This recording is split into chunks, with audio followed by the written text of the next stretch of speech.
கர்த்தருடைய நாமத்துக்கு மகிமை உண்டாவதாக. இன்றைய வார்த்தை எரேமியா 30:19.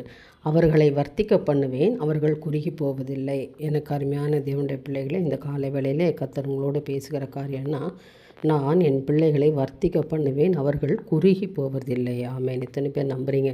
விசுவாசிக்கணும். ஆமேன்னு சொல்லுங்களேன். ஆண்டவர் சொல்கிறார், நான் உங்களை குறுகி போக விட மாட்டேன், நான் அவர்களை வர்த்திக்க பண்ணுவேன், பலுகவும் பெருகவும் செய்வேன். ஏனென்றால் நான் அவர்களை மகிமைப்படுத்துவேன், அவர்களை நான் சிறுமைப்படுத்த மாட்டேன், இனி நான் கஷ்டப்படுத்த மாட்டேன், என் பிள்ளைகளை நான் நெருக்கப்பட விட மாட்டேன், அவர்களை நான் என்ன செய்வேன், ஆசீர்வாதமாக வைப்பேன்.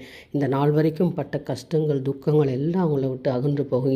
இன்று முதல் நான் அவர்களை வர்த்திக்க பண்ணுவேன் என்று கர்த்தர் வாக்கு கொடுக்குறார். நம்புறீங்களா? ஒரு ஆமேன்னு சொல்லுங்கள். நிச்சயமாய் நீங்கள் குறுகி போவதில்லை. கர்த்தர் உங்கள் குடும்பங்களில், உங்கள் பிள்ளைகளை, உங்கள் வியாபாரத்தில், உங்களுடைய எல்லாவற்றையும் தேவன் ஆசீர்வாதத்தை கொடுக்க போகிறார். எல்லாவற்றும் ஒரு பலுக்கத்தையும் ஒரு பெருக்கத்தையும் ஆண்டவர் இந்த நேரத்திலே கொடுக்க போகிறார். நம்பிக்கையோடு இந்த நாளை துவங்குங்க. ஆண்டவர் வர்த்திக்க பண்ணுவார். நீங்கள் குறுகி போவதில்லை. என் தேவனுக்கே மகிமை உண்டாகட்டும். ஆமேன்.